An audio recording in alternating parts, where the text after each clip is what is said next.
சென்னையில் ஹைகோர்ட்டுக்கு முன்னால் ராஜீவ் காந்திங்கிற வக்கீலோட ஸ்கூட்டரில் திருமாவளவனுடைய கார் போய் இடிச்சிருது.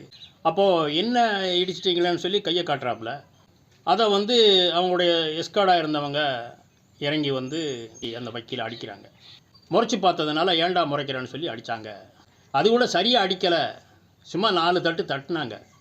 ஒருவர் முறைத்து பார்க்கிறார், ஏதோ கையை காட்டி சைகை மூலம் சொல்லுகிறார் என்ற காரணத்திற்காக அவரை சராமாரியாக போட்டு அடிப்பது என்பது ஒரு அநாகரிகமான ஒரு செயல். ஒரு தலைவர் எப்போ அடிக்காதங்கப்பா, அவன் என்ன செஞ்சான்? அவன் ஸ்கூட்டரில் போய் நம்ம காரு லேசாக டச் பண்ணிடுச்சு அப்படின்னு சொல்லி அவன் திருப்பி பார்க்குறான், கையை ஏதேதோ காட்டுறான். அதற்காக இறங்கி வந்த குண்டர்கள் எஸ்கார்டு போலீஸும் அவனை சராமாரியாக அடிக்கிறார். ஒரு தலைவன் என்ற முறையிலே அவன் முறைத்துத்தான் பார்த்தான். அவன் ஏதேதோ சைகையில் சொன்னான், பரவாயில்லை இருக்கட்டும், அவனை தொடாதீர்கள். அவன்தான் ஒரு வளரும் தலைவன். ஏதோ நம்மிடம் அதிகாரம் இருக்கிறது, நாம் ஒரு மத்திய அமைச்சராக இருக்கிறோம், நமக்கு பின்னாடி எஸ்கார்டு போலீஸ் இருக்கிறார்கள்.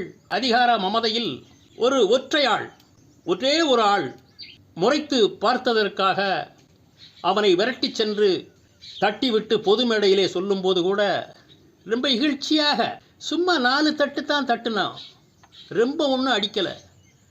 ரொம்ப தான் அடித்து பாருங்களேன்.